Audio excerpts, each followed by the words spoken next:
D, wait for it, delightful. Check out the name tag. You're in my world now, Grandma. What's up, nerds? So today I'm bringing you another Rippaverse story because I really feel like this should just keep getting a bunch of attention just because, I'm really supportive of this. I'm supportive of, independent content creators. I'm supportive of people branching out and starting their own businesses. I am a capitalist. I believe in the free market and everything. And I just, this story, and I just, young Rippa 59 is just, or Eric July is just getting a lot of he's getting support for sure. But I just feel like the hate that's being given is just not warranted. It's just not warranted at all. Like I said, but me personally, most of the time when Eric July, like I listen to his podcast, I'm 99% of the time, me and him are thinking the exact same thing. So it's like, I usually I don't have any bad things to say about him. That's the thing. So, yeah. Okay. So let's read. This is from Bounding Into Comics. And this is by John Del Rose. I'm sorry if I said your name wrong. Don't get all uppity about it either, because I'm like not in the mood for that shit. I got yelled at the other day because a coworker, I pronounced their last name wrong, and I'm like, sorry. And then they got my last name wrong, and I didn't say anything because I was like, I'm not not one of those people. All right, let's just get over this. Okay. Bleeding Cool. Okay. Sorry. Controversial comic news website Bleeding Cool under massive fire for failing to cover Eric July's overwhelmingly successful Rippaverse campaign. Bleeding Cool. I read their stuff sometimes, but they drive me mental. Like a lot of these like big comic book websites, they drive me mental. They just do. Anyways, okay. Bleeding Cool is at the center of controversy again, this time for their failure in coverage of the largest crowdfunded comic of all time in Eric July's Isom #1. Rippa has, as of this writing, raised more than $3.2 million on his comic campaign, which I am still blown away by that whole thing. I mean, and real quick, I just want to talk before I read the rest of this. Sorry, I should have talked about this before I started reading this article, but there's a whole thing about PayPal, and I paid with PayPal. I wish I hadn't paid with PayPal. He just did a video about it and how he's getting lawyers involved because they want to keep his money, and because they'll make money off of his money staying in their little website. And he's like, no, you can keep a little bit of it, but I want most of it, kind of thing. I'm paraphrasing all of it. I'm pretty sure there's more to it, but I wish I wouldn't have paid with PayPal because I did it. I was being lazy. It was easy for me to just click that button instead of filling out all my information. And I wish I wouldn't have done it. I wish there was something I could do to take it back. I really do, because yeah. All right. So now let's get back to this. So, let's see. Fans and professionals are reacting, wondering if there might be a political or racial bias in the reporting by the salacious comic news website. I mean, maybe. I mean, if this was another black man, oh, they'd be all over it. If this wasn't young Rippa or Eric July, if this wasn't him, they'd be all over it. I guarantee they'd be all over it. But it's because he's a libertarian, and everybody thinks libertarians are conservatives, and it's just like, we're not. You guys just because we have some conservative views, you guys think, oh, it's so ridiculous. Ugh. Being a libertarian is hard.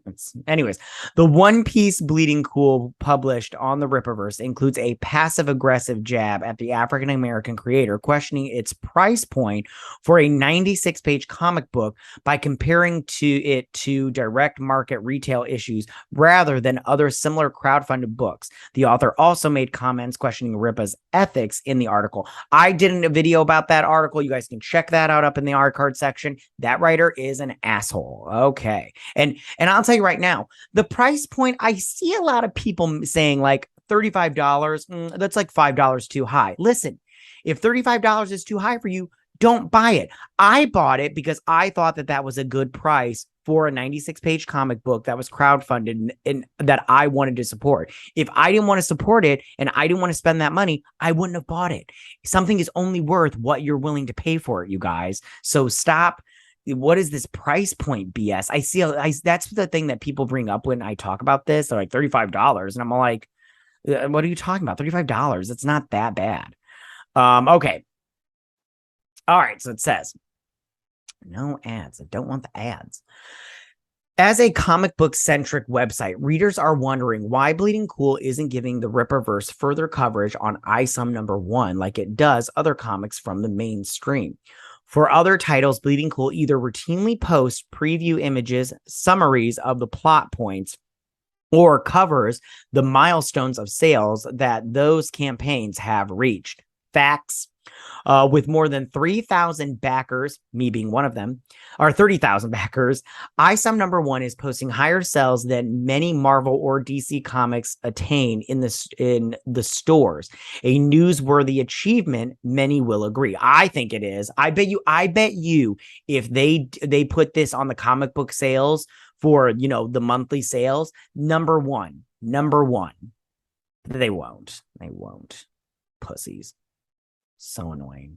I should go watch this video, whatever this video is. Okay, so it says, it seems like the Rippaverse should be the biggest story on sites like Bleeding Cool, as it is few and far between we see independent books soaring to such heights in sales. Isom #1 is posting numbers we don't see outside The Walking Dead or Spawn when it comes to books other than those the big two publish.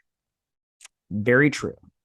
Oh, this is the guy that posted that article. Such a douche. It says Richard Johnston, the purveyor of Bleeding Cool, seems more worried about making fun of Republicans than covering comic book news. He recently took to his personal Facebook page to share a rather inflammatory post stating, "So, how will Fox News react to the confirmation from DC Comics that Lex Luthor is a Republican?" Who cares? Do you care that Lex Luthor is a Republican? I don't care. Well,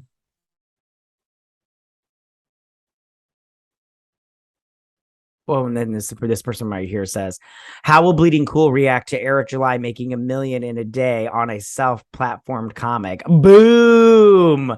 Good job, Dan Fraga. Nice. Daddy likes that. That's good. Yeah, that Johnston guy is such a douche. How will Bleeding Cool react to Eric July making $1 million in a day on a self-platform comic? Read a reply by Dan Fraga, artist and creator of Black Flag, which is another book that has made so many sales and crowdfunding.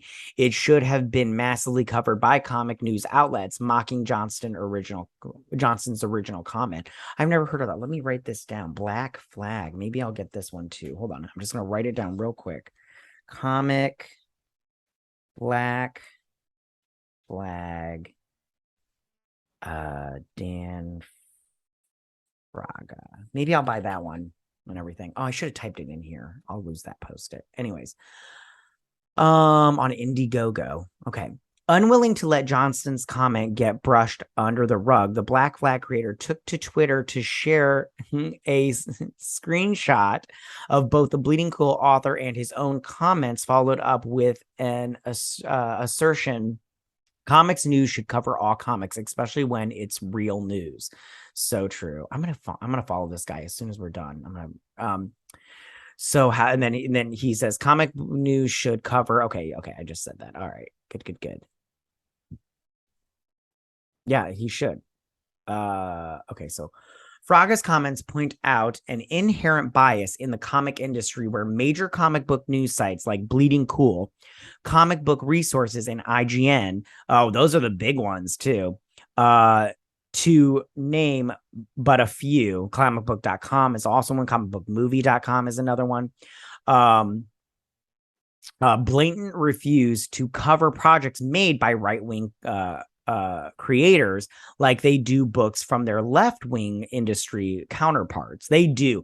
When that Superman came out as bisexual, which I was like, whatever, it's fine. But when they came out with that got wall-to-wall coverage by everybody and anybody.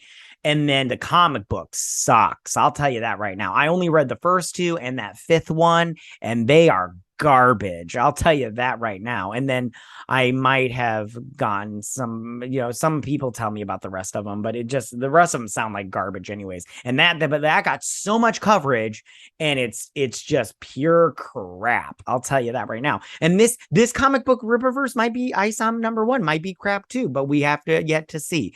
I think it's going to be shipped out at the end. I think they said the end of August, so I should get mine. They said you should get yours by the end of September at the latest. So I'm going to do a review since I've covered this so much that I feel like I should do a review. And this is such, in my opinion, he's changed the game because he raised so much money in such little time. He's like the highest crowdfunded and crowdfunded is not the right word, but I don't know what else to use for it. But he's the largest crowdfunding comic book ever. So there appears to be a heavy political bias involved in comic reporting, with Bounding into Comics and Bleeding Fool. Is Bleeding Fool a real website? I don't know. Okay, I'll have to look that up. Whose name is a parody of Richard Johnston's own comic news outlet. Okay, it is. I didn't know that. Okay. I said that in my last, when I covered that thing, I called them Bleeding Fool. And if that's a real one, I didn't mean to insult them if they were. Anyways, being some of the only publications to cover content by creators like Fraga and July. Johnston maintained, if he said he was a Democrat, I would have written the same article. I don't think so. I really don't. And that article was such nonsense. Yeah, like I said, I covered that article, and it's such nonsense. And he's not a Democrat. He's a libertarian. He said that before. It's so obnoxious. I hate politics. It ruins everything. It's so obnoxious. Stop bringing politics and everything. Eric July just wrote a comic books that was like, anti-politics. Anyways, okay. Fan and comic creator Richard Embry found Johnston's post to be disingenuous, calling out Bleeding Cool and declaring, if you're about fairness, where's your article about Eric D. July hitting 3 million? That's huge for a Black-owned business. He then inquired, aren't you about inclusivity? Why aren't you celebrating this amazing achievement in comics? Yeah, why aren't they? Good on you, Richard Embry. Why aren't they celebrating this in comics? This was like so huge. And that's the thing, people don't want to admit how huge it is. And some people don't want to, they want to pretend like they don't know what to do. And if you're a comic book fan and you don't know about Eric July and Isom #1, you are not paying attention to the comic book industry, because that was huge. This is huge. This is groundbreaking, because he's raised $3 million in such a short amount of time. He overachieved with his comic book sales, and he hit 1 million in a day or 2 days. What was it? 2 days or a day? One of those two. And it was, it's so obnoxious, and I'm getting mad right now. Good on you, Richard Embry. Thank you for I don't post these things on. I'm not quick to the things. I have to think about what I say before I say them, because sometimes I say really mean stuff, and I'm like, no, I didn't mean it like that. You get more with sugar than you do with vinegar. Anyways, and then he wrote down. Let me see if this article mentions this. I'll just read his thoughts. The last time I wrote something, I got attacked, lied about, and genuinely abused online. Something that he went out of his way to encourage. That's not true. Not really an incentive to do it again. Also, I still have had no response to my initial emails, which were read but ignored. Why would he do it? Why would he do anything with you? You just crapped on him in that article. You crapped on him. I wouldn't reply to you either. I'd be like, I don't want to talk to you. He said Johnston made his most bizarre reply yet to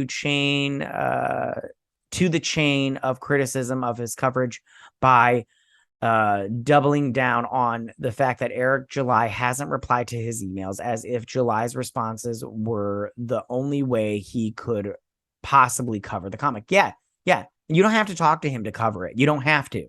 I'm reading this article, and I didn't have to read this article. I could have just done a video about that without reading any articles. And yeah. Okay. And in response to Embry's follow-up tweet, who questioned the Bleeding Cool author's credibility, Johnston declared, "I have emails in with Eric that is more than welcome to reply to." That's sounds like you're putting your personal feelings in front of journalism again. Like when you admitted that you won't write anything positive about Comicsgate because they were mean to you. Just be real, Rich. You have an agenda that you push with your site. That's so true. So true. I read all these websites also. Like, I'm guilty of it. I read these websites and everything. But they have an agenda. It's really obnoxious. They shill because they want that access. I don't understand what's so great about access. Like, I get it. Reading a comic book ahead of everybody else it would be so great. Seeing a movie before everybody else would be great. But to compromise your integrity and your credibility is just not worth it to me. Like, I'd rather give you my up. Like, I used to be that way with my videos. I used to be positive, even though I didn't like something, because I didn't want to be disrespectful to the movie makers or the show creators or, the actors or actresses. But the thing is, I wasn't genuine to myself. I wasn't giving you my real opinion. I was giving you my real opinion, but like softening it, and I don't think we should do that. Like, if you don't like something or you have an agenda with something, just be honest about it, All right, so let's see what he wrote. It's probably something stupid. That's not true either. Like I said, I have emails in with Eric that is more than welcome to reply to. It sounds like you're just being a little girl about it. It seems clear Johnston doesn't want to cover Eric July's Rippaverse in a positive light by his excuses he's making to comic readers about his lack of coverage. Many comic readers have... Why is this messing up? Stop that. Many comic readers have piled on in the conversation, accusing Johnston and Bleeding Cool of political bias and racism. I mean, listen, political bias, yes. Racism, I know some people like to say that because he's black and everything. I don't know if racism plays a part. The politics, 100%. You can't convince me politics doesn't play a part, and it ruins everything. I try so hard not to bring politics into anything because people, that right there is hilarious. Okay. That's so funny. That picture makes me laugh.